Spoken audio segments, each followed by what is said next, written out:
Padme Hum, Mani Padme Hum, Om Mani Padme Hum, Om Mani Padme Hum, Om Mani Padme Hum, Mani Padme Hum, Om Mani Padme Hum, Om Mani Padme Hum, Om Mani Padme Hum, Mani Padme Hum.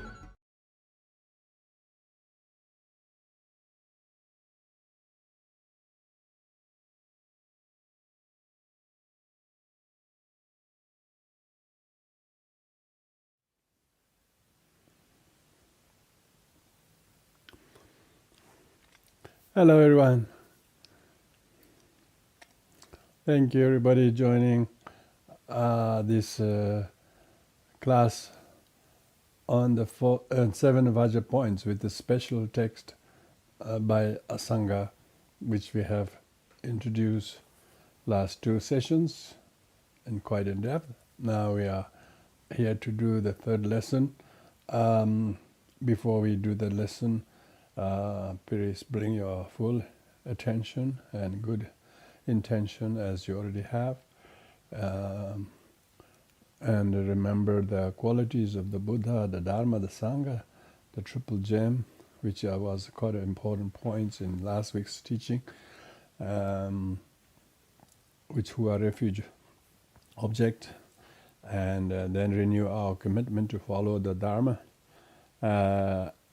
and by learning to cultivate loving kindness and compassion,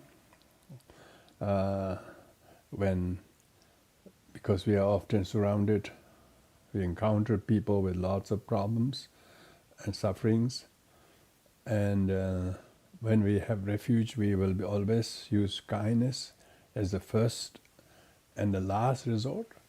We don't want it to resort to anything but kindness, and if you do that, then you have refuge, and you will have a lot of times to you are joyful that you always practice kindness. Your joy comes from practicing kindness, not because people treat you nice or you have this, you have that. Those are not cause of joy. Those are just temporal pleasures.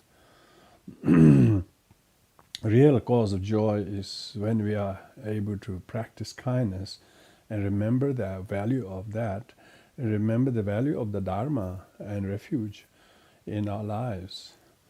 And then we truly are in refuge. We are not vulnerable to sadness and hurt and pain and grief, even though there are plenty of causes for them.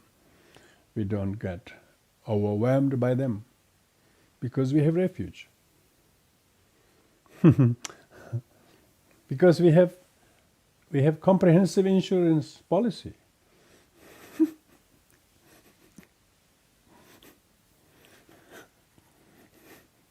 It not only covers you and the other and third party also. It's very good.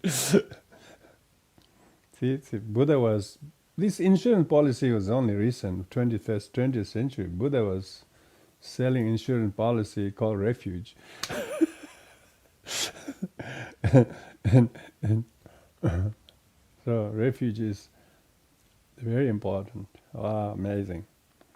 And Atisha said there was no greater teaching than refuge. If you have refuge, you're on the quite same track, you know. You don't have to think about what levels of meditation you are and whether you're doing right or whether you're learning sutra or tantra or whether this is right or all these things are just periphery. When you remember refuge, even Vajrayana practice, however complex they are, good. If you have no refuge, even you understand sutra, so what? So refuge is very important. Then we have joy, you know, real joy. You know. Then you have loss. You lose things, no sadness. You get sick, no real sickness. Sickness is not a sickness, you know.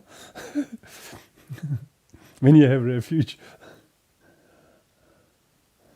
Sickness is inevitable, but suffering is optional when you have refuge. So let's do that. And for immeasurables, be with everybody, be inclusive of all the people and your friends, others who are not quite in their good space and they're really negative, they're really reactive, and they're really making the wrong choices, and they still don't see that, and nobody can stop them, and they're just so driven in their wrong views, and that causes so much suffering. And we have to think of them as we say these prayers. O the Buddha Dhamma Sangha Vajra Vajra Vajra Vajra Ashara Vajra and Abu Dhamma Sangha Vajra refuge Lama Vajra Vajra Ashara Vajra and Abu Dhamma Sangha Vajra Vajra Vajra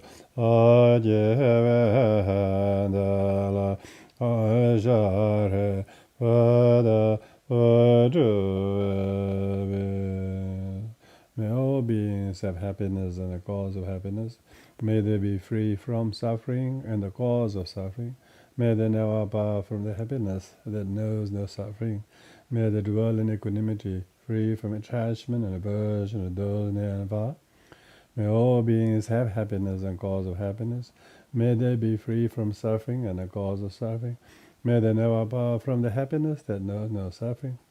May they dwell in equanimity, free from attachment and aversion to those near and far. May all beings happiness and the cause of happiness. May they be free from suffering and the cause of suffering. May they never part from the happiness that knows no suffering. May they dwell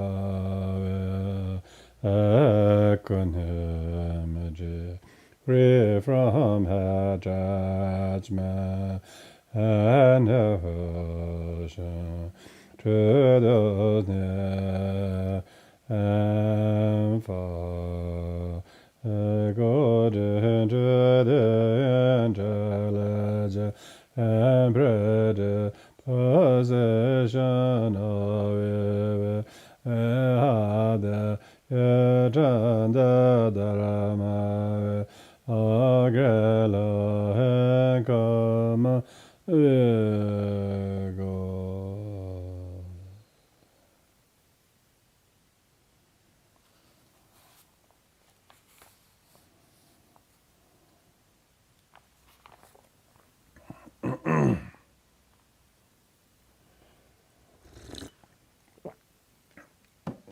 So we are very fortunate to be studying these very special texts called Mahayana Uttaratantra Shastra. Technically that's the title, but I have chosen to call it 7 Vajra points because that is the main gist of it. And so we have already introduced in brief what the first 7 Vajra points are, and then introducing the body of the text, its history, its author, and then We'll brief. Then we have a general survey of what the 7 Vajra points are, and 7 Vajra points. The Mahayana Uttaratantra Shastra itself has 5 chapters, and the subject is 7 Vajra points, but the first 4 Vajra points, which is the triple gem, Buddha gem, Dharma gem, Sangha gem, and the fourth one, which is Buddha nature, is covered in the first chapter, and then the second, third, and fourth chapter covers the rest of the 4 other Vajra points, and then the last one is benefit of this studying and learning these 7 Vajra points. So in discussing this, we have already covered the first 3 Vajra points in up to last week's session, and now today, as you would have got the handouts, we will start with the last 4 Vajra points. Last 4 Vajra points, meaning the fourth Vajra points is Buddha nature, and 5th is enlightenment, 6th is the qualities, 7th is enlightened activities. So remaining of the text is starting here from verse number 23 onwards. So it gives the general overview of what the remaining 4 Vajra points constitute, and then it elaborates. So you will see from this study of this text that it always tackles with one topic, and it starts with general, and then it goes in great depth on top of, and then it goes to the next topic. It makes a general idea, and then it elaborates. So this is how Asanga has used this technique of explaining the 7 Vajra points. So the 4th Vajra point, 4 remaining Vajra points, as I mentioned, are Buddha nature and enlightenment, and the qualities of enlightened one, and the activities of enlightened one. So here, firstly, it goes to synthesize those meanings in these first 4 verses tonight. So when we talk about the Buddha nature with Tathagata Garbha, which is the fourth Vajra point, and then 4th is Vajra point together with the other 3. So first, let's talk about generally what those 4 remaining Vajra points are. Then specifically explaining each of those Vajra points, and then last one, the 5th chapter, is the benefit of going over this text and learning about this. So the first one is the general survey. General survey has got a brief one, and then also detail explanation of the Vajra nature itself. So firstly, it will talk about generally what the Buddha nature is, then expound in detail of what Buddha nature is. Firstly, it says, from the reality covered in pollution. So from the reality here refers to dharmata or dharmakaya or intrinsic nature of mind. Like each of our nature of mind right now is, we all have Buddha nature, and so that's the reality, is covered in pollution. So temporarily we are covered in our pollution, meaning of afflictions. We are covered in the afflictions, and in spite of its being completely covered in affliction, but its immaculate qualities, its intrinsic purity, intrinsic purity has not been diminished. It's not a diminishable purity, no matter how much it is covered in the pollution. So it's really referring to the Buddha, characteristic of the Buddha nature. Therefore, the pure qualities of Buddha, so therefore the Buddha nature that is covered in pollutions of afflictions, when it has become, when the pollution become removed, it will manifest its immaculate pure qualities, so the qualities of enlightened one. And then the deeds are the activities, the deeds of the victor refers to Buddha activities. So it's showing the relationship between the four remaining Vajra points, the Buddha nature, the enlightenment, the qualities, and deeds. So these are all covered in that sentence of the victor. Arise the virtue of three gems. So the first three gems, which are the three Vajra points, are the result. And these four remaining Vajra points are the causes. For the causes. So when we cultivate when we remove the pollutions of the obscure, that is covering the reality, dharmata, then its immaculate enlightened qualities and various enlightened attributes and Buddha deeds will manifest. This is the object of the seers of the ultimate truth. So meaning the Buddhas and enlightened ones, therefore, can see this very clearly. And so that they always see in sentient beings, no matter how polluted and deluded and lost they may be, Buddhas always see, all the hidden treasures of the sentient beings are the Buddha nature. So therefore, they see all sentient beings are the object of seeing their intrinsic Buddha nature. They are seen only by the enlightened ones. So they are the seers of the ultimate. Seers of the ultimate truth are the Buddhas. Buddhas see the sentient beings as one who is potent, who has a potential to become enlightened. So that's the brief kind of explanation of all the fourth, fifth, sixth, and seventh Vajra points. There's amazing thing about this text. It's just synthesized in one verse, then it elaborates in half a dozen other verses. So now to explain this more in detail, next verse, it goes to elaborate the nature of those things. So there's the nature of the three rare excellences. So this refers because the nature of the three rare excellence is the domain of the seers of everything. So their nature of the three rare excellence is the domain, meaning result. Domain means the real result of the seers of everything. So how do you claim or achieve the three rare excellence, the triple gem, is because they need to be met with the causes. They need to be the causes, If the result cannot come about, we like the Buddha, we like the Dharma, we like the Sangha, but we cannot become Buddha or the realized Dharma unless we have Sangha. And with the Buddha, Dharma, Sangha, then we can nurture our Buddha nature. So that's due to the four reasons.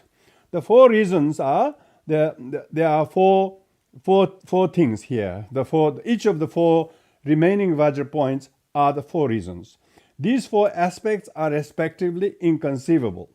So therefore, each of these four Vajra points are inconceivable in terms of their qualities. Yeah, their qualities are inconceivable. Inconceivable doesn't mean they're impossible to gain, but ordinary beings, under the cloud of their afflictions, wrong views, and so on, they cannot see. It says, next verse, the Buddha, it is pure, but it has affliction. So meaning sentient beings who have the afflictions, who has afflictions, are actually pure. Their intrinsic nature is completely pure. It is spoiled. It has only got adventitious obscuration. Therefore, what it has is the adventitious afflictions. So that's the Buddha nature itself. Yeah. But the enlightenment, which is the fifth Buddha Vajra point, devoid of affliction, enlightenment is pure. Yeah, when you practice the Buddha nature by nurturing the Buddha nature, because the natural Buddha nature is what all sentient beings have. But only those fortunate sentient beings, like those with precious human rebirth, they cultivate the Buddha nature. That becomes second Buddha nature, cultivated Buddha nature. When the Buddha nature is cultivated, then the afflictions are dropped, because afflictions are not nature of the Buddha nature, so they can be dropped, and therefore the affliction become dropped, and then that's why devoid of affliction, it is pure. What is it? Enlightenment. The enlightenment, which is fifth Vajra point, is therefore pure. It's pure meaning because it doesn't have any of the adventitious obscurations anymore, but adventitious obscurations are conditioned. What is conditioned obscuration could be unconditioned. So it can be reduced, it can be eradicated. So that's the fifth Vajra point, and for sixth Vajra point, its qualities are inseparable. Means qualities of the Buddha, the enlightened one, from the physical, mental, verbal quality activities, all of these are inseparable nature of that very Buddha nature. So it's not some kind of qualities that is acquired or obtained. That's when in Heart Sutra there is no attainment, there is no non-attainment. In emptiness you do not attain anything new, So that's why it's not qualities, not some qualities that are separate, that you didn't have, and then you later on gained when you have enlightenment. So that's why it's qualities of the Buddha, which is the qualities of the Buddha, which is the subject of the sixth Buddha Vajra point, is inseparable from each of us. It's actually, we already have them. And it's just that temporarily it is covered by obscurations. Now the seventh Vajra point, its activity is non-conceptually and spontaneously accomplished. Yeah.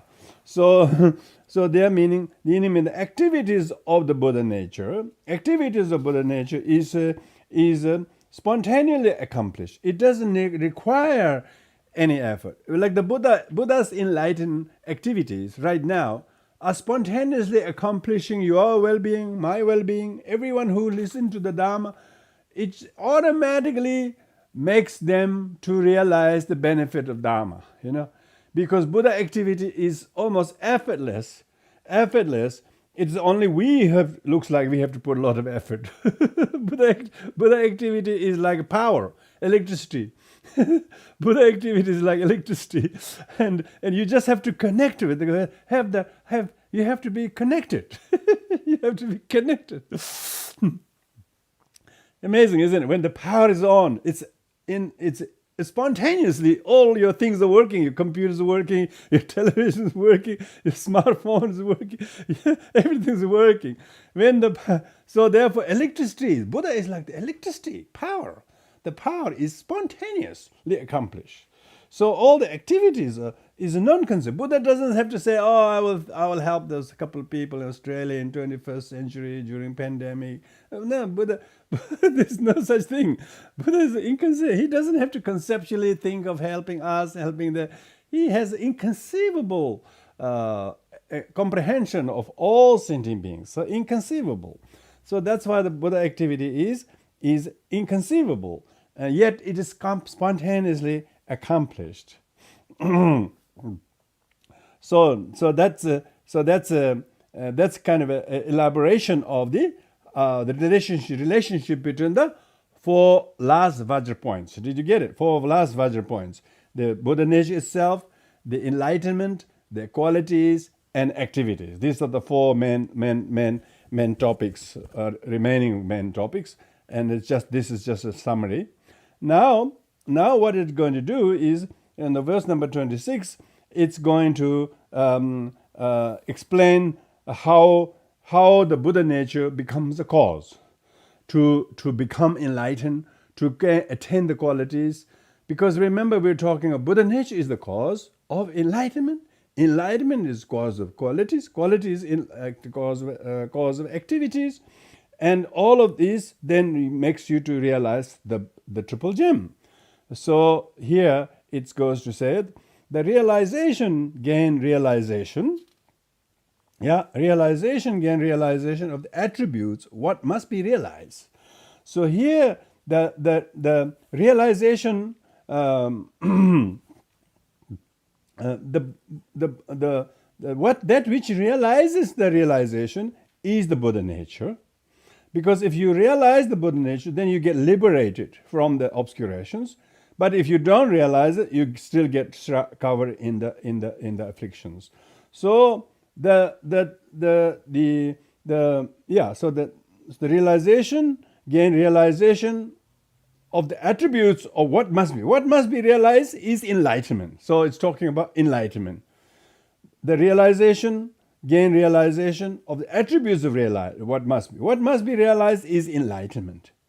Yeah, what is the attributes? Is the qualities, which is the sixth Vajra nature, and the realization itself is the enlightenment. Yeah, realization itself is the enlightenment. Therefore, with the first point as the cause, so first point is the cause, means first point is the Buddha nature. Buddha nature, therefore, with the first point means first of the four remaining Vajra points, of which Buddha nature is the first point, because first three was already covered. Buddha Vajra, Vajra point of Buddha, Vajra point of Dhamma, Vajra point of Sangha. So remaining four Vajra points. The first of the four remaining Vajra point is the Buddha nature. So Buddha nature, therefore, the first Vajra point, which is Buddha nature, is the cause. The other three means Vajra nature of enlightenment, Vajra nature of qualities, Vajra nature of activities. Yeah. The other three are the conditions to purify them. Yeah, purify the adventitious obscurations. So what does this verse do? Verse number 26 establishes the cause and effect relationship within the four remaining Vajra points. Yeah, Vajra points. What is to be realized and what attributes to be of realization it exists, and what is actually realized, and then how the first Vajra point, which is the Buddha nature, become cause, and the other three become conditions. Cause and conditions. These are very important. Cause and conditions. Now you can have the seed. You can have the seed of your Buddha nature like the rice seed. But if you don't have the earth, soil, and water, and all the other conditions, it doesn't grow, So that's most sentient beings are just like the seed in the jar. It never met the condition with the fertile ground, water, and so on. So that's why the three last Vajra points are the conditions. Fourth Vajra point is the cause. And what is the result? Result is the first three Vajra points: Buddha gem, Dhamma gem, Sangha gem. So this synthesizes this whole thing. Okay, so that's the general sort of overview of the four remaining last Vajra points. Now it will go in depth, on the fourth Vajra point, which is Buddha nature itself. So this has firstly, of this to explain them. So each of the four remaining Vajra point will be explained, and then the first one of those is the Buddha nature. The fourth Vajra point is the Buddha nature. And so it says the omnipresent perfect Buddhakaya. So omnipresent refers to here the Dharmakaya, okay? Dharmakaya. And perfect Buddhakaya refers to the Dharmakaya, because usually we call Dharmakaya, we don't call Dharmakaya, Buddhakaya. So Dharmakaya means the form body of the wisdom body. So one which has wisdom is the Buddha. So Buddhakaya means wisdom body or Dharmakaya.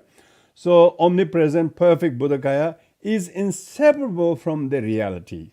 So meaning that the ultimate Dharmakaya, which we need to attain, by getting rid of our karma and obscuration, these are something to be abandoned. So all the obscurations are abandonable. But the Buddhakaya and the wisdom of the Dharmakaya are inseparable from the reality, which is the Buddha nature self. As all beings possess that nature, all sentient beings, whether they are small insects or some birds or dogs or big mammals or humans or even terrible criminals or people who do terrible things, try to invade neighbors or whatever, they still have Buddha nature. Please give him a break. Putin got Buddha nature, okay? Putin got Buddha. I don't know who put in there. Every time I think of Putin, I always think of who put in him there. He didn't got there by himself. Somebody put in him there. So it's all not his fault, So somebody put in there.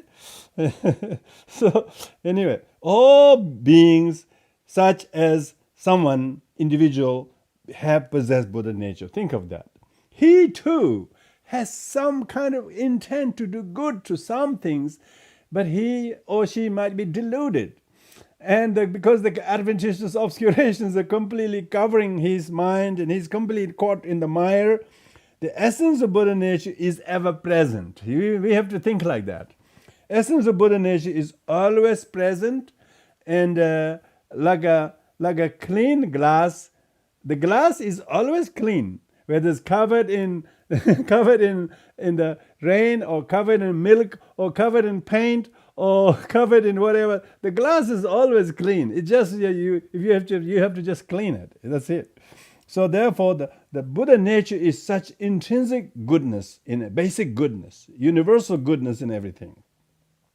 Buddha said that all beings have Buddha nature, and when you remember that, it's like always I think of this like a theistic religious people say, oh, we are all creation of the God, which is not too bad idea, except that creator seems like a pretty awful. The cause is good, but the result is terrible. It's like the bread you put in the oven was good, but it got all burnt. It's inedibly burnt, yeah. So the Buddha said all beings have the Buddha nature. Since Buddha wisdom is ever present in the assembly of beings, its immaculate nature is non-dual. Non-dual meaning it is not separable from the very, very temporal obstacles. And Buddha nature is named after its fruit. Yeah, Buddha nature is named after its result. After its result. Even someone is angry and someone is furious, it's unrealized love, unrealized kindness, and manifesting in the aggression, manifest in form of whatever it is. So that's therefore we need to look at the ever-present nature of the Buddha nature in all sentient beings. Now this Buddha nature has 10 characteristics. 10 characteristics. And verse number 29 lists all the 10 characteristics. Nature, cause, second is cause, third is the result, fourth is function. So the nature is what is the actual nature of the Buddha nature itself, and then what it becomes cause of, and what it becomes result of, and the function of Buddha nature, what it possess, how should it engage, what are there phases? Are there different phases of Buddha nature? Like a waxing and waning moon phases, yeah. And then and the omnipotent, immutable, and inseparable qualities are stated as the 10 meaning of the ultimate sphere. So this ultimate sphere referred to Buddha nature. So Buddha nature has these 10 characteristics. So that's just listing them, yeah. Now we're going to look at how each of the 10 characteristics of Buddha nature. Firstly, the nature.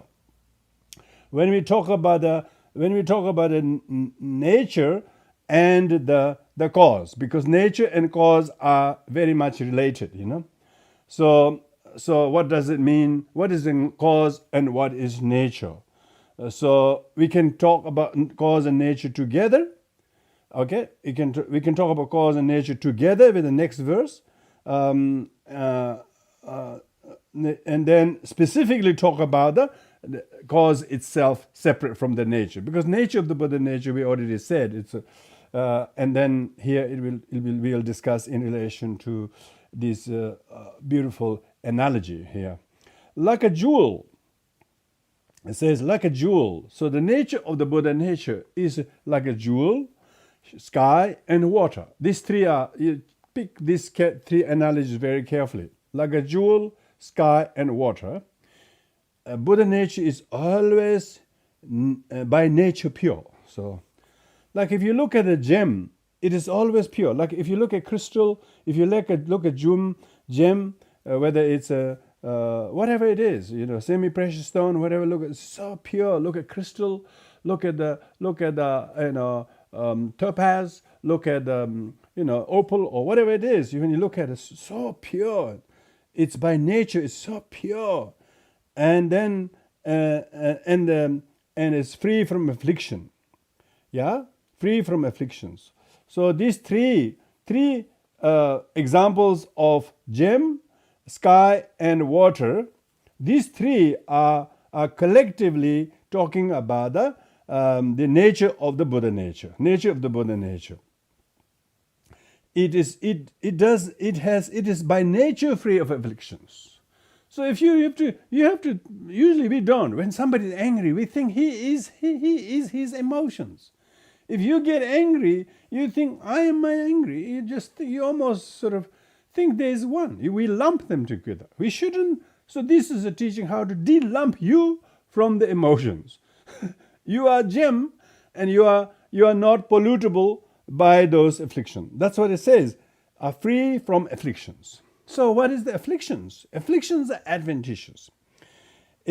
So therefore, cause of you realizing Buddha nature, Yeah, our Buddha nature is dormant, but it's not realized. So cause of realizing Buddha nature is it arises, means Buddha nature arises from devotion to the Dharma. When you have the devotion to the Buddha, when you devotion to the Dharma, when you have devotion to the Sangha, so here it says devotion to Dharma only, because if you really have devotion to Dharma, then your Buddha nature arises. It's like you put the yeast into your cooking, and the bread rises, But the yeast itself doesn't rise. Yeast has to come in contact with the bread, yeah? So likewise, your Buddha nature rises when it meets with the Dharma, and then when it gets to obtain the wisdom, special wisdom. This special wisdom is wisdom discerning emptiness of all things. But where does the special wisdom arise? Wisdom arises from meditative concentration. With Buddha, his own enlightenment came from meditation, and then compassion for sentient beings. So and compassion for sentient beings, and sentient beings, we have plenty of opportunity to develop compassion, not because people are hungry or people fighting, but because they don't realize their Buddha nature. They don't realize their mother has Buddha nature, Putin has Buddha nature, and they think they're terrible. They should be stopped. They should be erased from the surface of the earth. We think like that, So we should have compassion to sentient beings. Only fitness to develop compassion is compassion, those caused from meditation, special wisdom, and devotion to the Dharma. These four things, yeah? These four things are the causes. What is the nature of the Buddha nature? It needs these four causes. It needs these four causes for the Buddha nature. Elsewhere it says they are sign of Buddha nature. The sign of Buddha nature is person who has compassion, who have patience, who don't give up on any sentient being. So here in this seminal text, it lists these four: devotion to Dharma, special understanding of emptiness, meditative concentration, and these three gives rise to compassion. This is compassion with wisdom, and these then cause the Buddha nature to nurture. So that's therefore explaining in explaining the how cause of the Buddha nature, which has these four, is nurtures the Buddha nature, which is the nature of the Buddha nature. So what is the Buddha nature?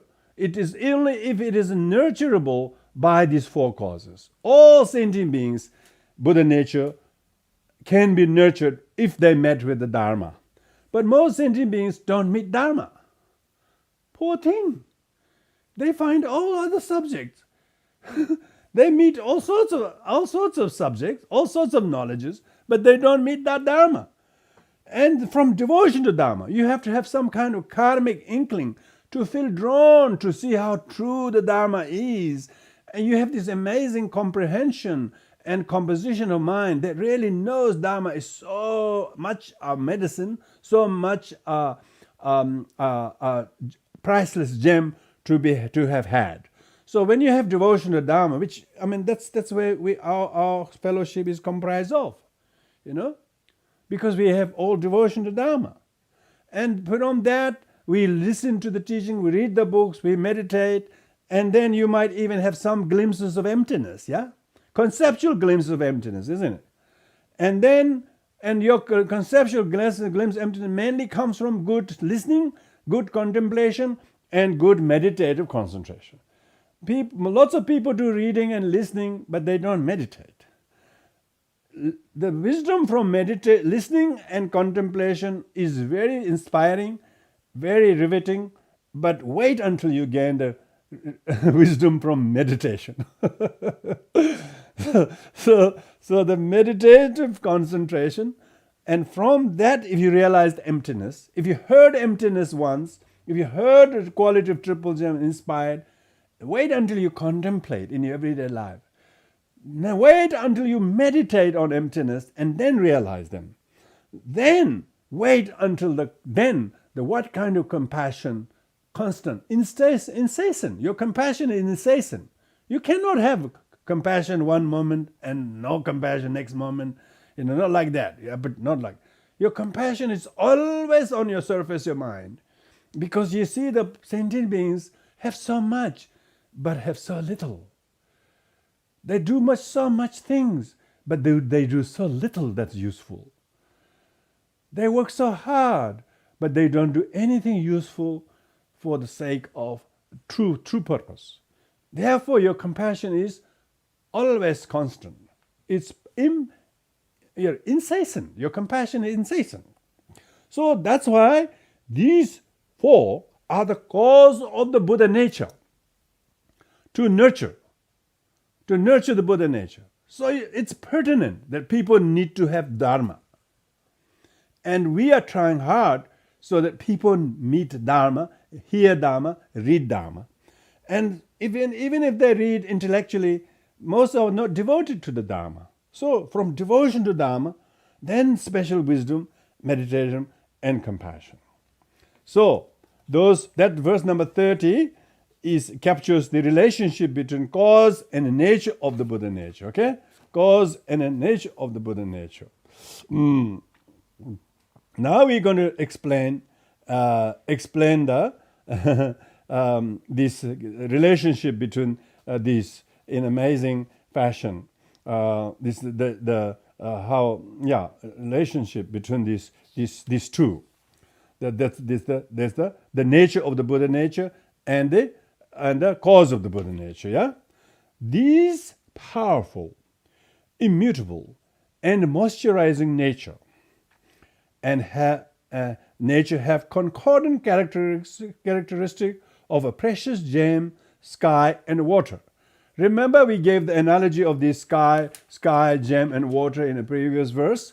Now it's coming back to elaborate that. Remember, we talked about those three qualities in here.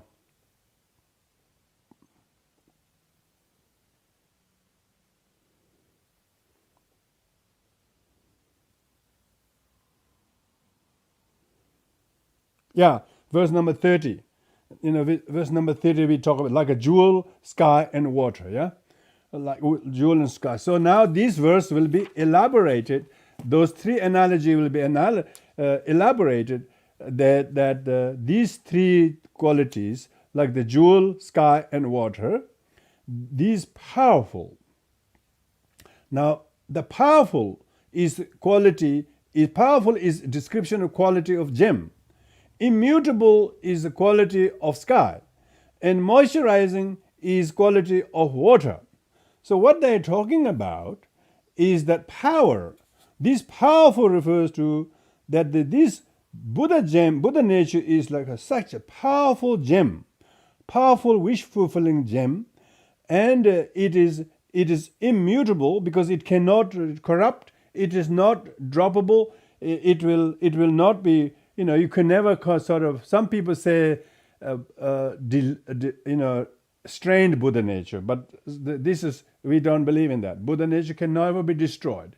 It may be totally, a little bit impaired totally, but temporarily, but it can never be totally destroyed. Okay, so therefore, so Buddha nature is immutable.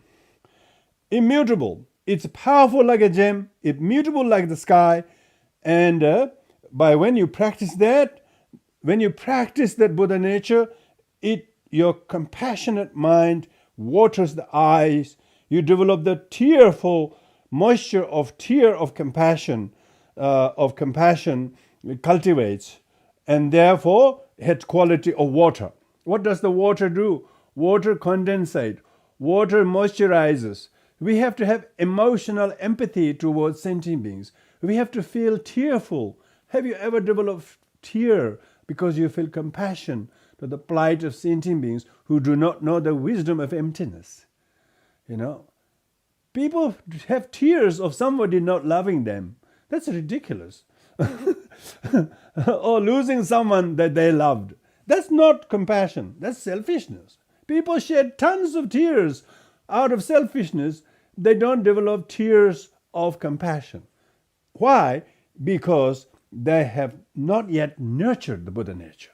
When you have heard the Buddha nature, when you have understood bodhicitta, when you have really seed of bodhicitta has sown in you when you take the vow, and then you were starting to well your eyes with tears. So therefore, it's characteristic of the moisturizing is the water. So the Buddha nature has this amazing feeling. You always feel this empathy. When you have the empathy, there is condensation. There's some kind of wetness, Some people dilate. When giving birth, they dilate. They water the mouth.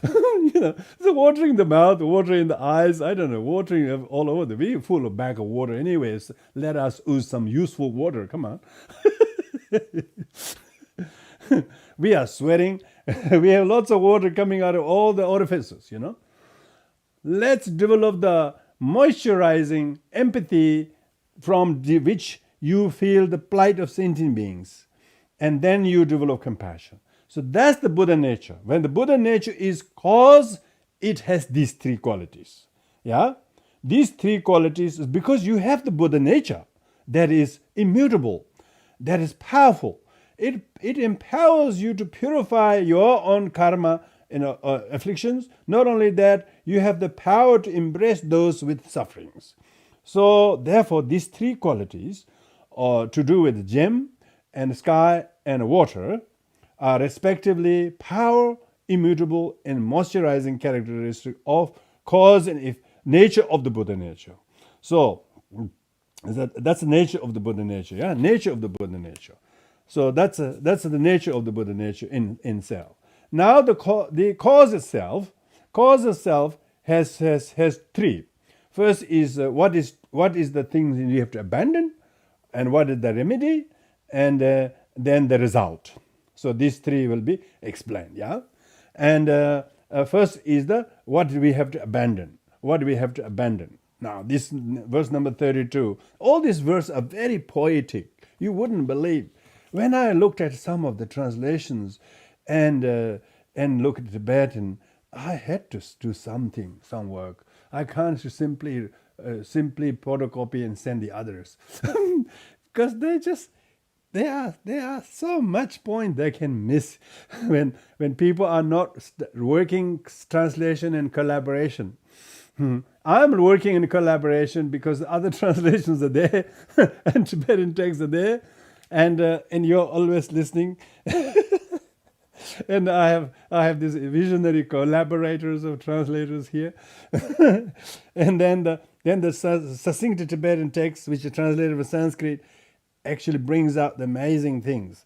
There are a few translations on the net available, so you can study them and compare. Then the benefit of listening to this teaching verse by verse, I'm using much of my explanation with the help of Rongtong's commentary so that I don't go off the track. So anyway, verse number 32 goes to explain what we have to abandon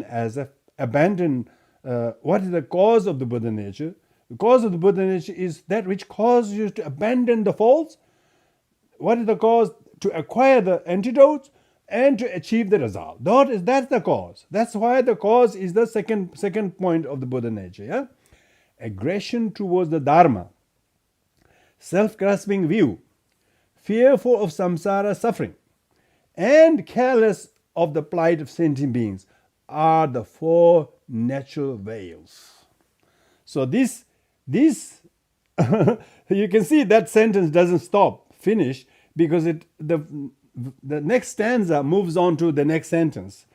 So therefore it says, are the four natural veils of those with intense desire.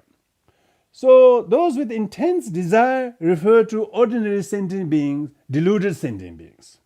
So deluded sentient beings have intense desire and they don't like Dharma. They have aggression towards Dharma. And they have no interest in Dharma. They just have interest in money, power, aggression, winning, gaining, and defeating, proving others wrong. They are more interested in that. They are not interested in the Dharma. So they are very aggression towards Dharma. Some people are very aggressive towards Dharma. I don't want you to do the Dharma more than twice a week.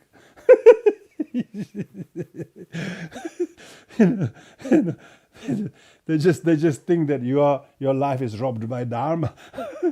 people think, oh, you're doing too much Dharma. And they say, oh, I'm doing too much. He's doing too much.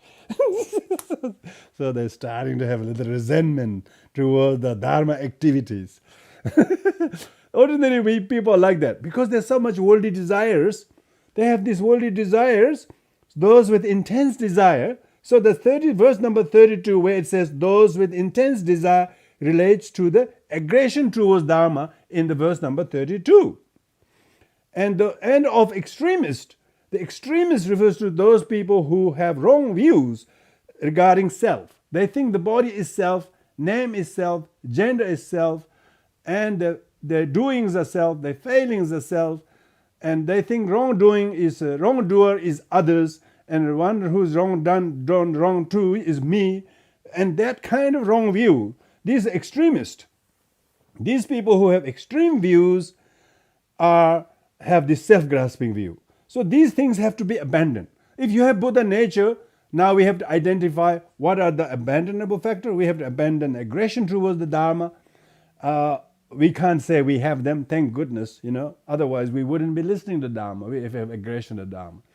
And self-grasping view, we still have, unfortunately.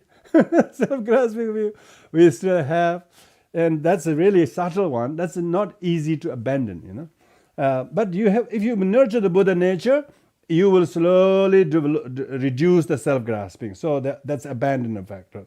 Second thing to abandon is self-grasping view. And because to abandon the self-grasping view, you have to stop being an extremist. Yeah, people hold these wrong views, wrong views, four extreme views. Remember all the nihilistic view, eternalistic view, and those who deny anything because they can't see. Those are people who extreme views. And the third one, third one is the Shravakas. The Shravakas is the disciples of the Buddha who follow the lesser vehicle. And why? They're fearful of samsara suffering. They really can't handle the samsara suffering. They wanted Dharma so that samsara sufferings are annihilated. So different priority, different priority. If you're Mahayanist and if you practice Mahayanist, your priority is not fearful of samsara suffering. So of course it used to be among our concerns. We are afraid of samsara sufferings, but samsara suffering is very, very ordinary suffering. The real suffering is self-grasping, is belief in me and I want to become enlightened, and always self-importance is real, but they don't know how to fear that. And Pratyeka Buddhas. The Pratyeka Buddhas are solitary realized. These are the two groups in the lesser vehicle who are careless of the plight of sentient beings. They do not have any priority or concern, not as much as emphasized in Mahayana Buddhism. So let us be very little gentle here. It will be very wrong to say Theravadins have no loving kindness, no compassion for others. That's not the case. They're talking about conceptual view of their priority is to attain Arhathood, Shravakahood, and Pratyeka Buddhahood for themselves. And they intellectually believe that you cannot really help any sentient being. They have to help themselves. Quite a lot of Buddhist teachings say that also. So there's a bit of truth in there. Ultimately, nobody can help us, but we have to help ourselves.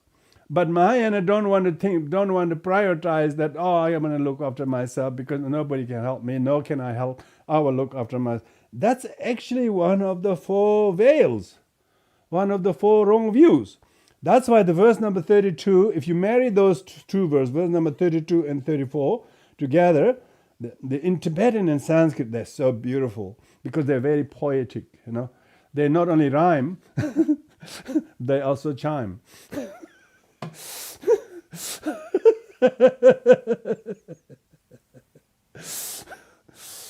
And to your ears, to your heart, and to your mind. But English also, we can get the meanings here. I think we can. The aggression towards Dharma, self-grasping to view, fearful of samsara suffering, and careless of plight of sentiments are the four natural veils of those with intent desire, of extremists, Shravakas, and Pratyeka Buddhas.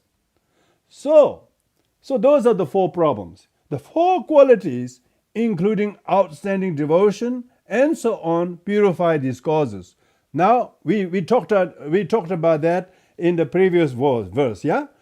Previous verse, the verse number 30. It says, what are the four qualities? What are the four things that can purify them? The four qualities are extraordinary devotion towards the Dharma, special wisdom, meditation, and compassion. These four will purify these four, and what you call veils, four veils. So you can see now Asanga is establishing the relationship between the cause of the Buddha nature of the Buddha nature, and the cause of the Buddha nature by using these analogies. So that's the first one, which is, what does it abandon? It abandons those four veils, four veils. If you abandon these four veils, then what abandons these four veils are the four antidotes, the four qualities, what we were talking about: devotion to Dharma, and with special insight, wisdom, meditative concentration, and compassion. These four qualities are the antidotes. When you have great devotion to the Dharma in general, particularly the Mahayana teachings, then you will discern the nature of emptiness, and then your meditative realization of wisdom comes from the deep sky treasure like meditative dhyana concentration. It is from that then you develop deep compassion to plight of sentient beings. You could not possibly neglect sentient beings. You could not possibly prioritize your desire for worldly things or extreme views. You will completely eradicate. So that's what the antidote.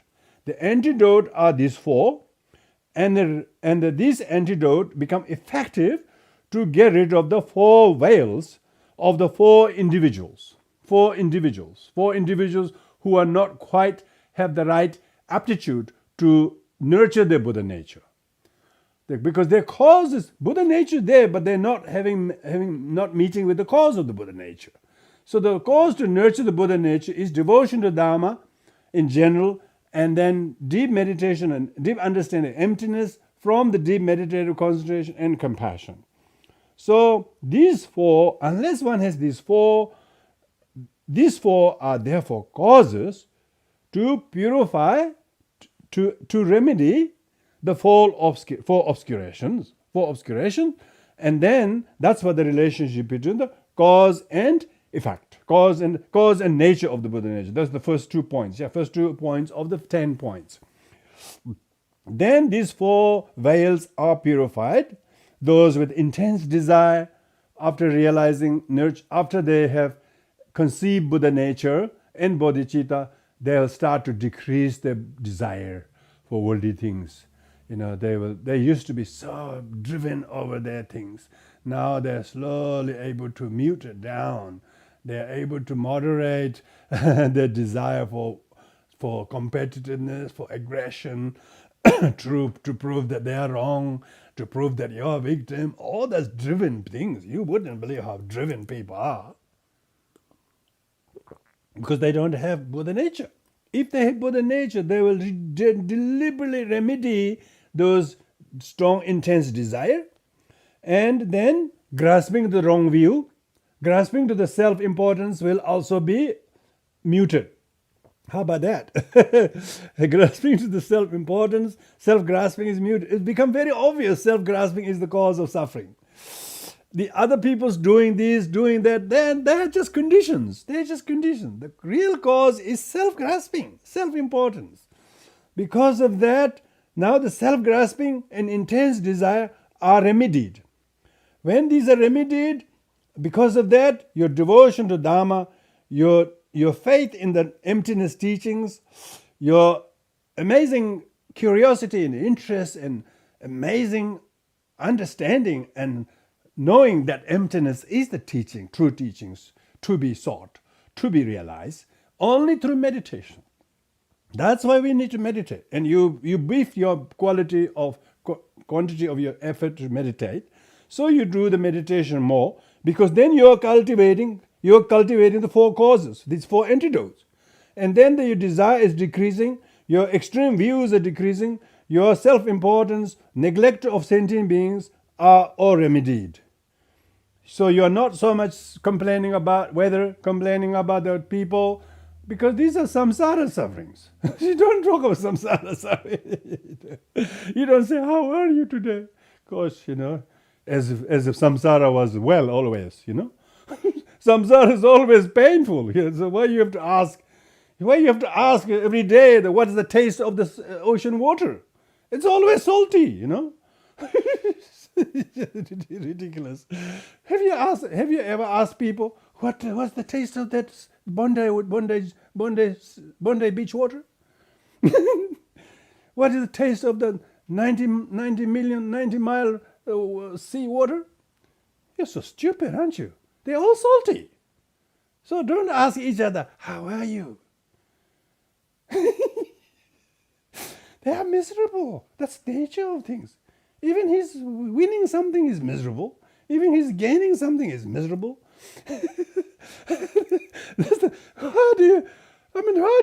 You have to be surprised about the nature of samsara. You have to be shocked about the nature of samsara. Oh, Bondi beach water is salty, Mom. Oh, I shouldn't have gone there. So the whole nature of samsara is always unsatisfactory. You never have to fear samsara because it is by nature like that. So when you have the Buddha nature level of realizing, you don't complain about samsara, people, he does that, she does that. Of course they're like that. They're driven by karma, self-importance, intense desire, extreme views, and so neglect of others. This is the nature of sentient beings. Nature of sentient beings. It's just how you grade them. If you want to grade the degree of unsatisfactoriness of sentient beings, you can grade all the degree of the sufferings of sentient beings. There's no one who's not suffering. No one who has no karma. Everybody has suffering. Even Buddha, even Arhats had karma.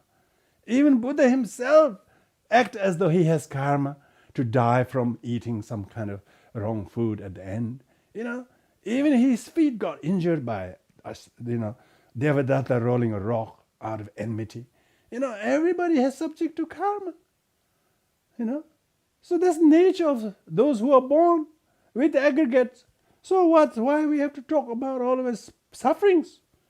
Only because you haven't remedied them with the nurturing Buddha nature qualities. We need to change that.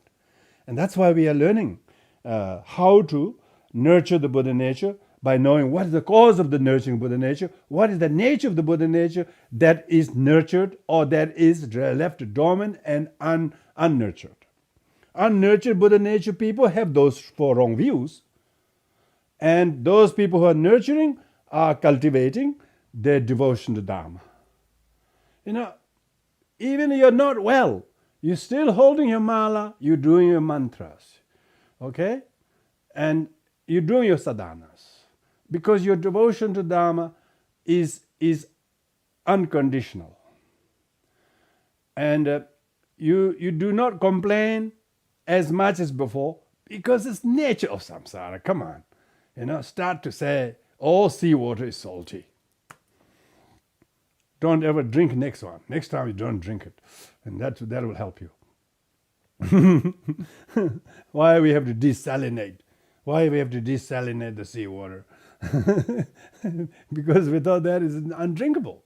But seawater is desalinatable. See? That shows the Buddha nature of the nature. Water is desalinatable. It is not always undrinkable.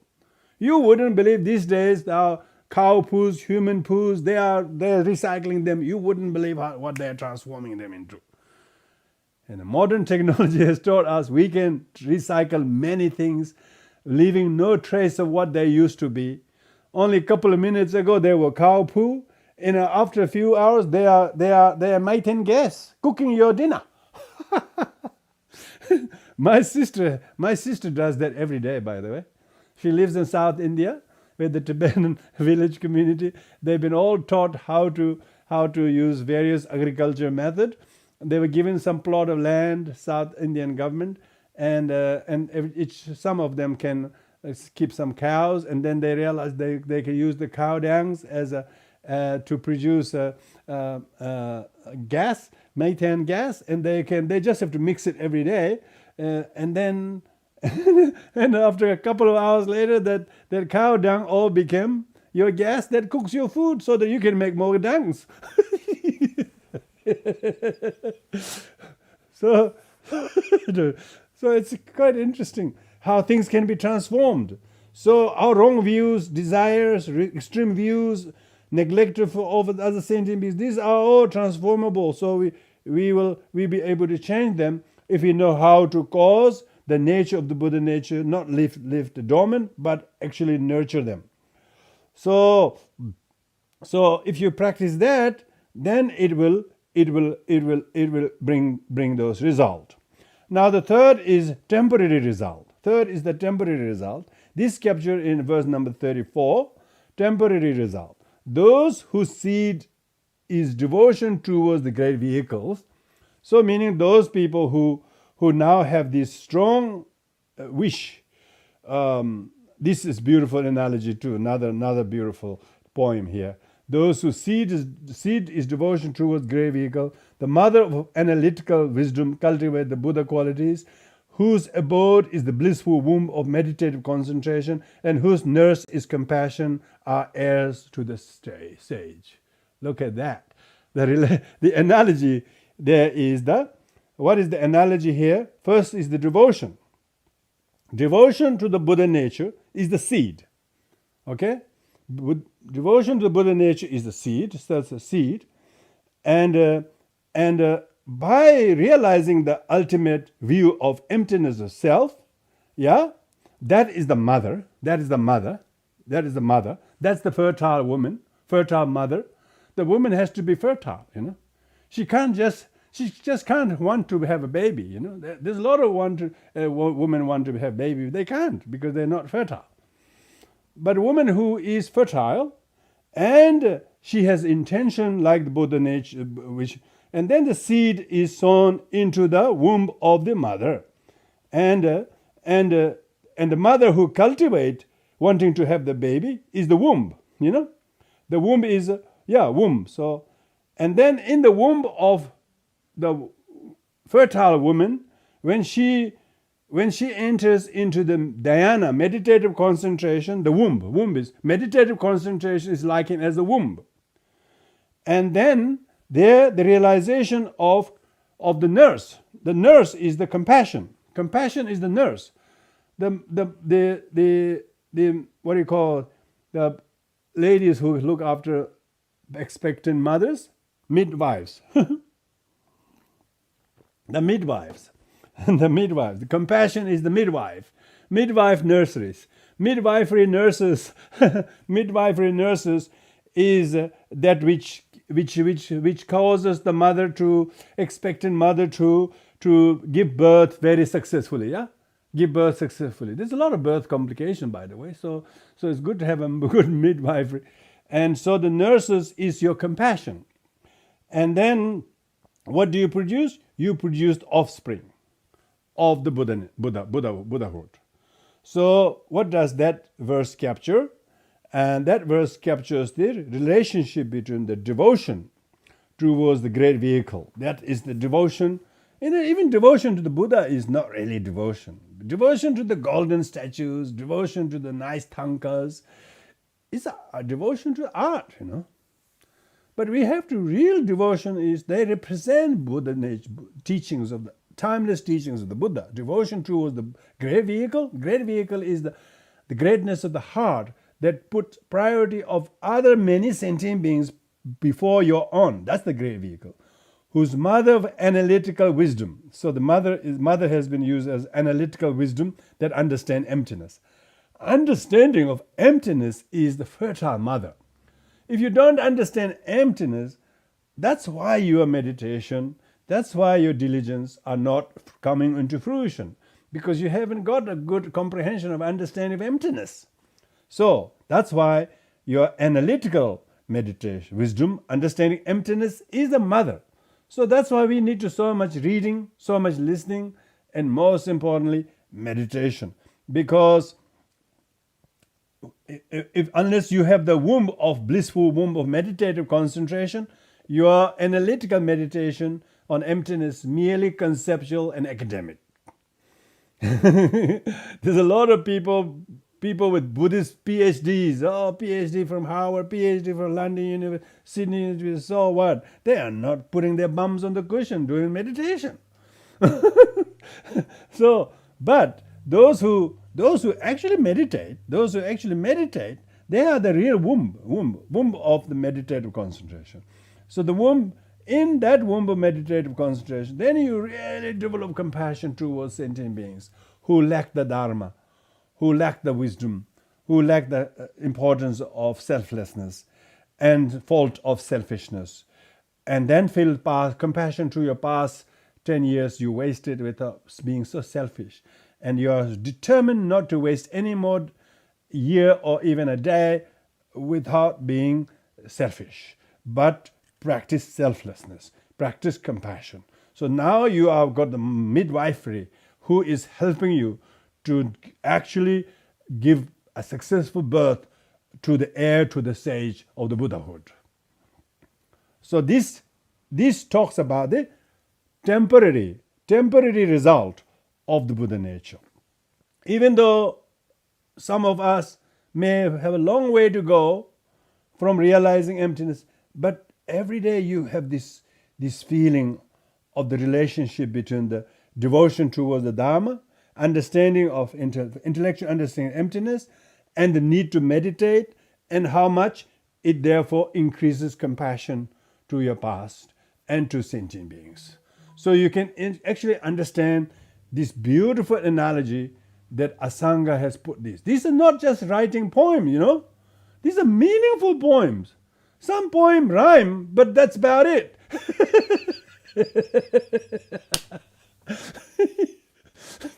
It's good to be read on the stage, but no use in everyday life. No, these are not that kind of poem, When I read this in Tibetan, I couldn't say anything.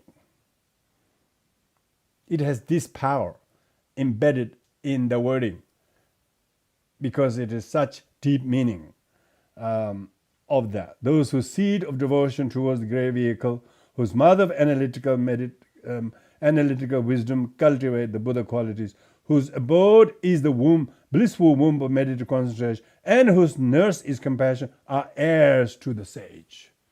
Now, every one of you are heirs to the sage when you have this predisposition to listen, to meditate, to contemplate, to use the Dharma as a thought, as a philosophy, as a motto, as a guidance, how you should make your decision this way or that way. No, that is your. I'm sure that's what you're doing. Why practice formal practice if you're not using Dharma knowledge to do that? And then you are using analytical mind. You bring the understanding of emptiness into as effective remedy. Emptiness is not a denial. Emptiness is not nihilism. Emptiness is talking about how everything is interdependent. Nothing is independent, nothing is inherent, nothing is truly existing, but everything is dependently existing. So it's not dismissing things being nothing. No, it is actually talking about what everything is possible. When you have this kind of mentality, you're thinking like this, and then you're now fertile. You fall pregnant to Buddhahood. You can say, I'm pregnant. Very good. I'm pregnant. That's good. Yeah, these tricks. It's gestation period is quite long. So don't 3 uncountable eons is the longest one. Some maybe in a couple of lifetimes, but still, the baby that you can feel moving in your tummy makes you feel so worthy of making all the change in diet and your clothing, and you wouldn't mind doing any of the changes. You do everything for the baby, and because you're expecting a baby, and that is the heir to the Buddha. So if you have not fallen pregnant to actual human baby, don't you worry. You are a real pregnant. Pregnant. Oh, this pregnant audience. Very good. This pregnant audience, and they have now nurse. They have to be compassionate to themselves. You have to be compassionate to yourself. You have to be compassionate to your opposites, to someone who's really difficult with you. You have to be compassionate to them. That is nursing. That is midwifing. You are helping the other sentient being. They too are pregnant. It's just they have lots of birth complications. Like the Yashodhara, she had 6 months. 6 months. And Rahula she had a 6-year pregnancy. Come on. That's too much, isn't it? But most pregnancy is very painful. And especially when it's getting bigger and bigger. When your Buddha nature is growing, you wouldn't get suffering. You will have amazing. Never say my suffering. Never complain about your suffering. This is the amazing thing about it, because that's the nature of suffering is prevalent. So you don't say why I'm suffering. you ask who. It makes pretty stupid when you ask about why I'm suffering. Of course it's karma. You don't even have to think whether it's karma or not. It's just question is how you change your karma. It's not what karma that has cursed you, but how you predispose to the karma. So you understand karma, very well. So, okay, so that's the temporary result. Okay, now the third main point is the result, because when we finish the first two tonight, the first was the nature of the Buddha nature and the cause of the Buddha nature, and now the third one is the result. The result is result in relation to the result, and result in relation to the function of the Buddha nature. So the function is the fourth one. So what amazing thing about this is it talks two together first, and then it talks two separately. And it has like that all the 10 qualities, 10 characteristics of. So we have done that first two. Now it is going to talk about the second and its relation with the function of the Buddha nature. Third is the result, and the fourth one is the function. So he's going to talk about the relationship common relationship between result and the function of Buddha nature. Function of Buddha nature. Yeah. The result of purity, self, and happiness and permanence. Now, this is, and permanence are transcendental qualities. So, ultimate result of person gaining enlightenment and result of realizing Buddha nature is that there is amazing sense of freedom from the obscuration, afflictions. So that's the purity, and there is no grasping to name and aggregate and things as self, and there is no need to seek for happiness. There is no happiness. There is no, because when there is no self, there is no happiness seeker. Happiness seeker, and also you are basically immutably permanent. These purity, self, happiness, permanence are transcendental qualities. But the sentient beings who have the four wrong views have these wrong views of body being pure, self being real, and life being happiness, and there is some kind of state of permanence of existent things. So wearied mind by suffering and longing to find peace are the functions of devotion and aspiration. So this is talking about the relationship between the result and function. The first sentence is the result, second sentence is the function of the Buddha nature. So result of practicing Buddha nature gets you to the result that goes beyond these four wrong views, and therefore the purity, freedom from self, and ultimate happiness, and therefore eternal happiness, permanence. So when these are the qualities as a result, and then the function of these four qualities are wearied mind by suffering. The sentient beings whose mind is completely exhausted by sufferings, wearied mind by suffering, longing to find peace, and this is the kind of function. When you are now nurturing Buddha nature, you have this strong sense of renunciation from suffering, and you wanted to find a true peace that remedies all the sufferings of samsara, are the functions of devotion and aspiration. So when you have the devotion to the Dharma and aspiration to achieve this, there's a natural a kind of a renunciation, revulsion from the suffering, and longing to find the peace. So that's the function of the Buddha nature. So it's almost like makes each of us, after studying Dharma, you are so wearied of samsara suffering. You don't want to go there anymore. And you really want to find true peace. And you can see if one practices Dharma, it will bring.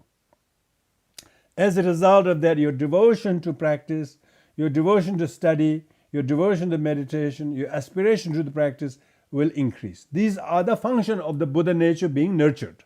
So how do you tell that you are practicing Buddha, nurturing Buddha? Because you have this amazing renunciation from suffering, and previously you didn't want suffering, but you always are creating them. Now you really not only don't want suffering, but you actually are able to renounce the causes of the suffering.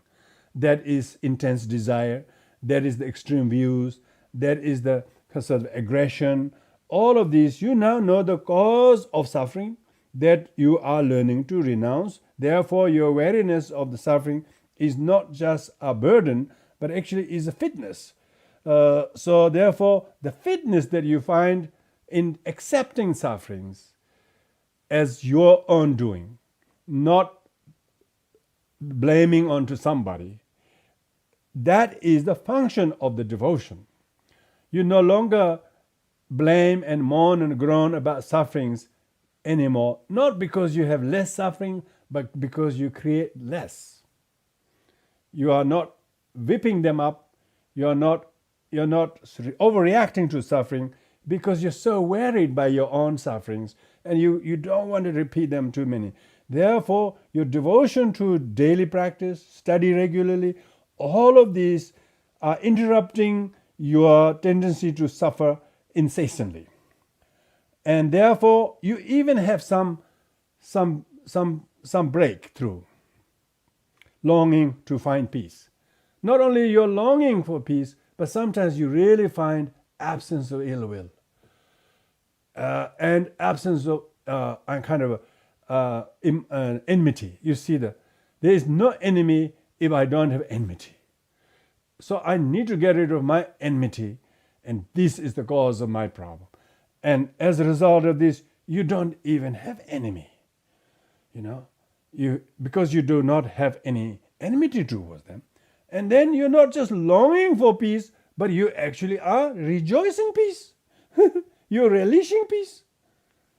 Why is that? What's that? That's the function of the Buddha nature being nurtured. Yeah? So that's how this verse number 35 commonly captures the result and function together. Amazing. That's how Asanga built his. And now he's going to elaborate both of them, particularly the result, because the next 4 verses is all about the result. Briefly, the fruit of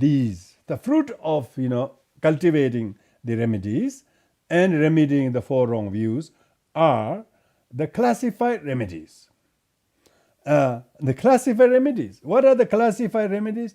Which counteract the 4 mistaken views concerning Dharmakaya. So the 4 wrong views are regarding opposite of the even though body is pure, Dharmakaya is pure, Dharmakaya is pure, but people thinking the body is pure. They're desiring body, they're not desiring to realize Dharmakaya. And they don't. The Dharmakaya is a true pure self, pure self. It is not the ordinary deluded self. So you don't have to grasp to the wrong ordinary self as truly existing. You counteract the mistaken views, thinking your body is self, name is self. You now counteract that with those 4 right views, what we call 4 foundation of mindfulness. When you understand that, you overcome the 4 wrong views. That all conditioned things are impermanent. Nothing is impermanent. Everything is permanent. All that is afflicted is unsatisfactory. There is no happiness. There is no self. Self is merely labeled, merely concocted, and just labeled after something. Some people might be named after Bull. I know some people's surname is Bull. Some people's name is named after what do you call it? Little Lighthead or Little Foot or something. Amazing surnames. I really like the Western surnames. Quite a lot of them are named after the profession. You know that, isn't it? Gardener and Kitchener.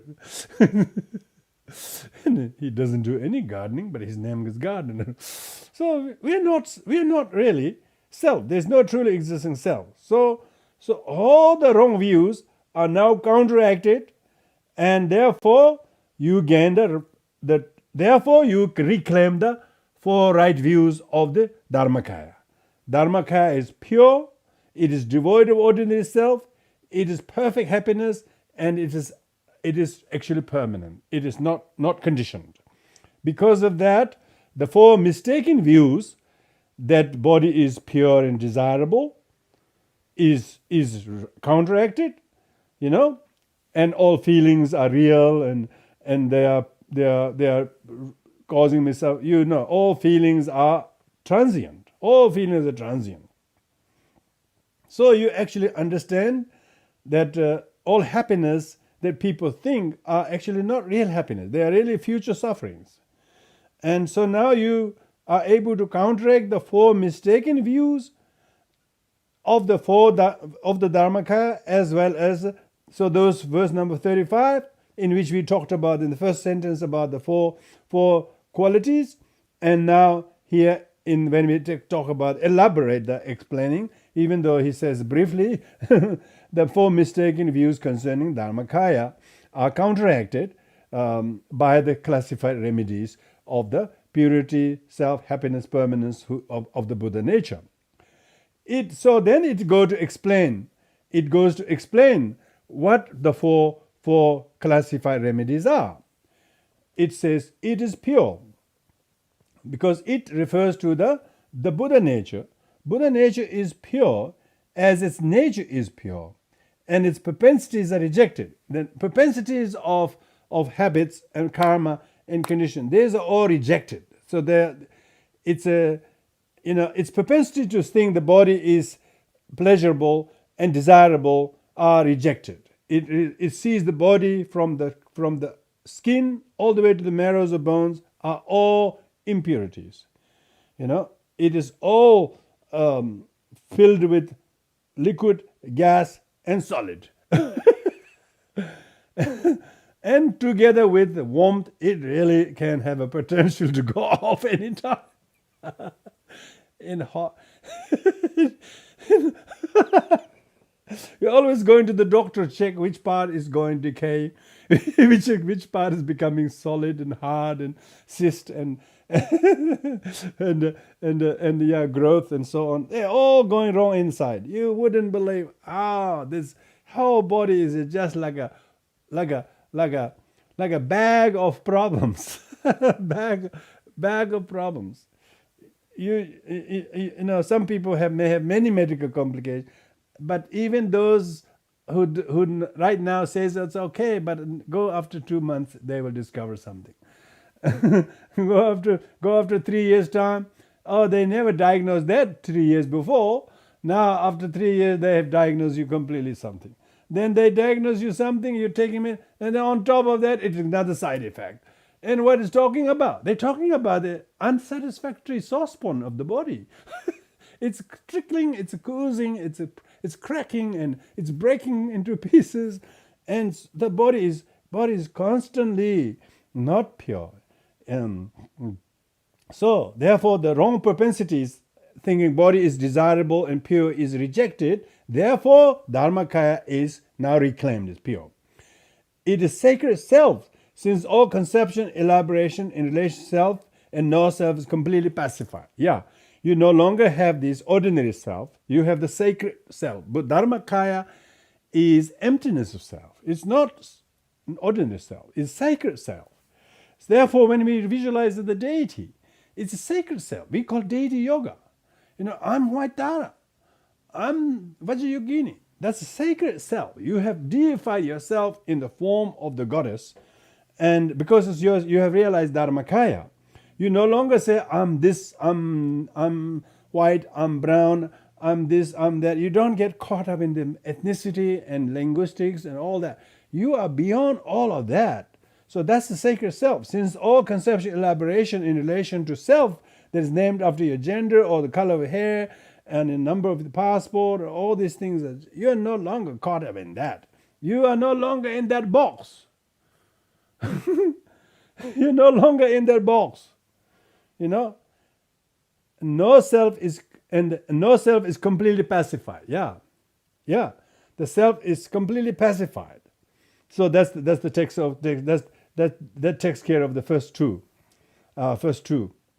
Then next verse, the reversing of the cause of mental nature of aggregates is true bliss itself. This is the happiness they're talking about. What is true happiness?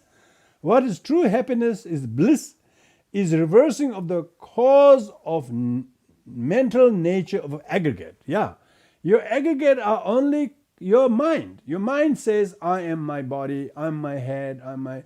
Some people say my leg, but they actually don't sing my, because their leg is them, They say my leg, but when they ask who is the possessor, who is the leg is their possessor, they can't find, Possessor they can't find. So therefore, reversing of the cause of mental nature of aggregates. So the cause of the mental nature of aggregate is self-grasping. Yeah? And then all suffering comes from that. Reversing of that cause is actually annihilate, counteracting that. That's true bliss. So true bliss is not grasping to the self, not grasping to aggregate the self, not complain about my feelings. Very good.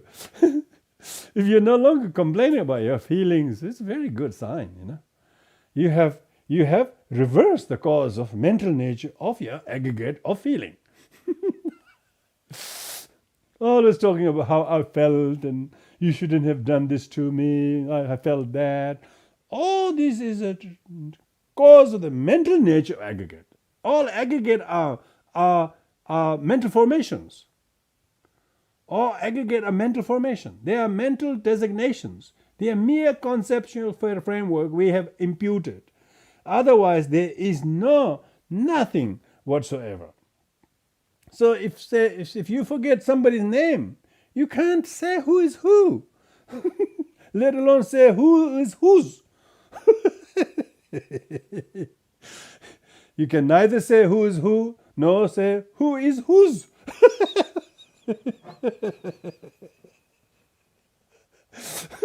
Very good. When you think the who is who, then the who becomes very important self, and then he's got lots of problems. He's got lots of problems because he is always wanting to be who. It's not about who is who in Buddhism. We're talking about who is not who.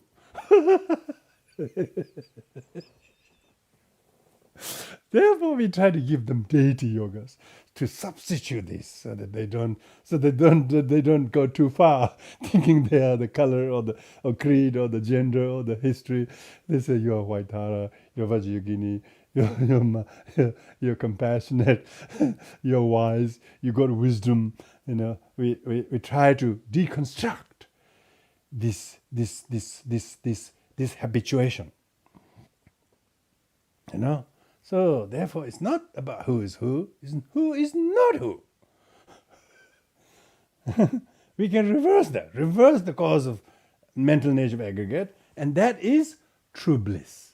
That is the blissful nature of the Buddha.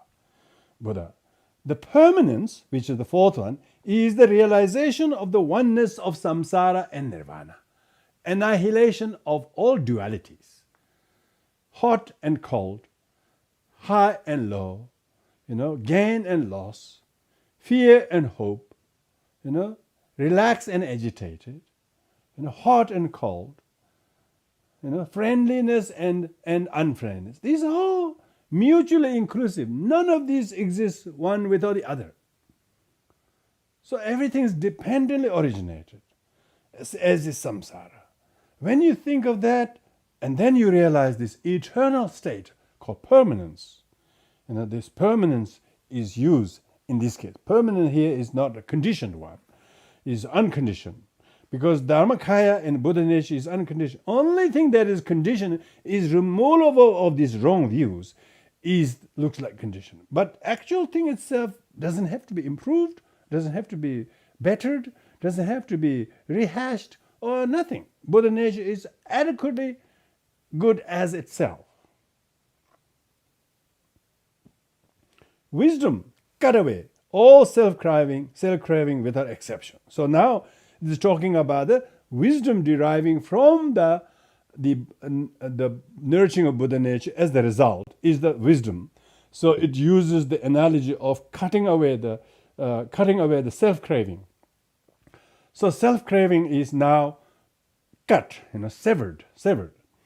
Even with love, craving beings do not find peace. In ordinary people, people think they're loving. They think they found love or something. But love, the ordinary attachment is love. It's not the kind of real love they're talking about. Craving beings do not find peace. They don't find peace even though they have love. They have turmoil, argument, upset. All these problems come because they found love, which means misery. They found love, they find misery. So therefore, in Buddhism, the real peace is absence of neediness to earn anything. to possess anything. And that's why practice of renunciation of self, of things, of possession, of peace, and is what is peace. Peace is absence of greed and need. So craving beings for someone's attention and someone's love for you, someone's care for you, respect for you, hope he will remember my birthday, all these things are just will not find any happiness. Oh, you didn't remember my birthday? Gosh. They wish they forgot you altogether. That'd be good. That will be very good for your ego. But people are always looking. By means of knowledge, love, and enlightenment, noble ones will neither go beyond samsara nor nirvana.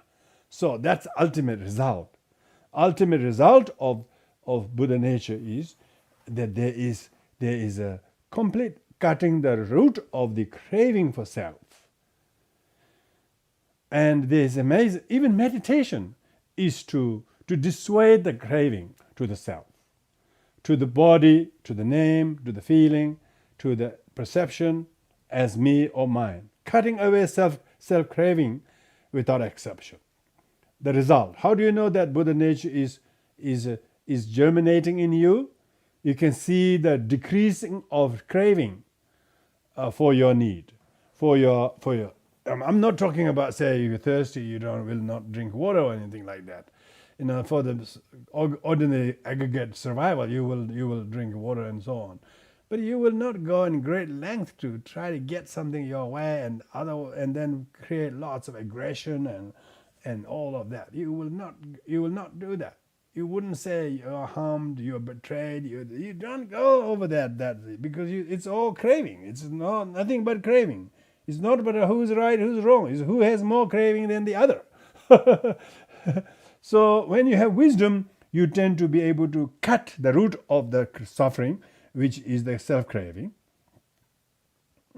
So that's why by means of this knowledge, one achieves the knowledge of love, and love. This love is loving kindness, is impartial loving kindness to all sentient beings, particularly those difficult sentient beings, particularly those beings who we don't have any feeling for, but we still know they too have grasping to the body and aggregate as self, and therefore they suffer. What a pity.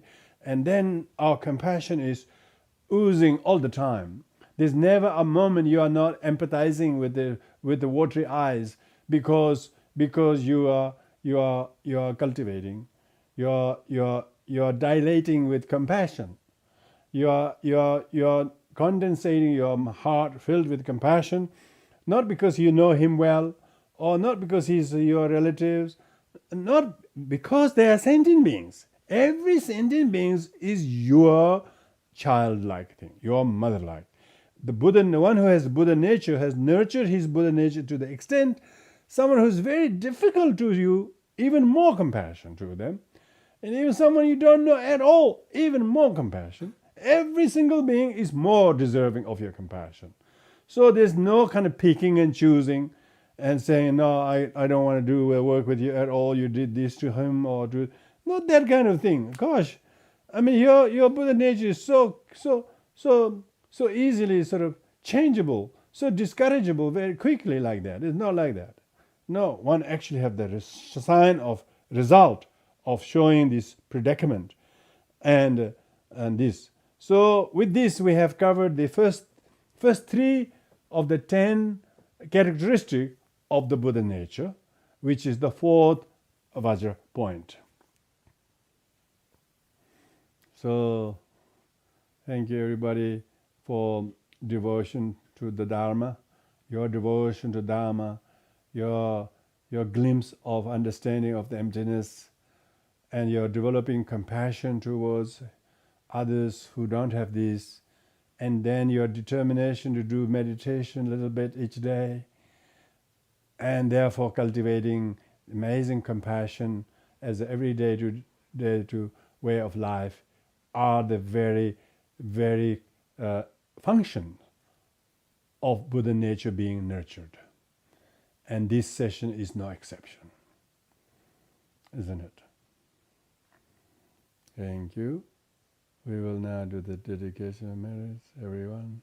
Of course, merit is even more enormous when we rejoice all the enlightened activities of past bodhisattvas, arhats, lineage masters, current lineage masters, those who have recently passed away and could not keep in the mortal body but still continue to inspire us.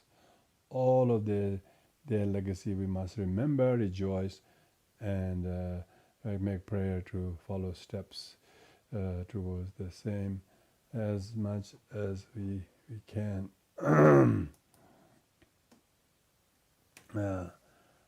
Any points here in the chat box?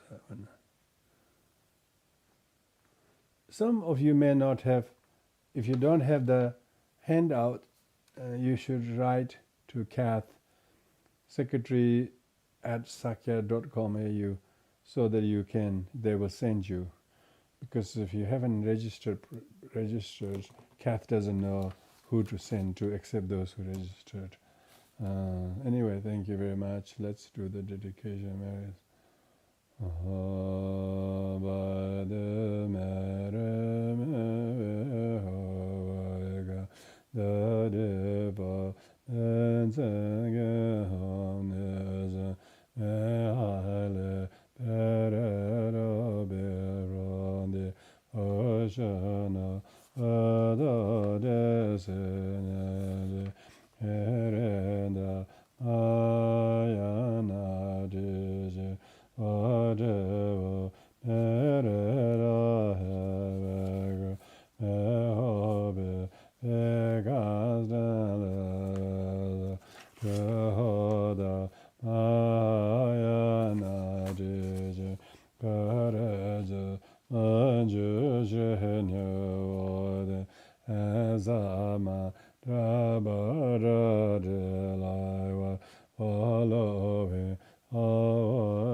Has been born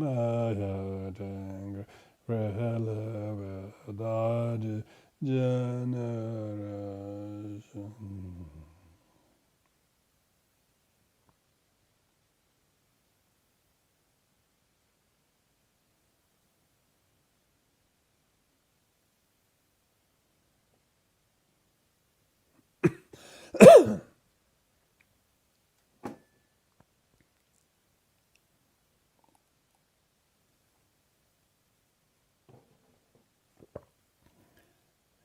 Thank you.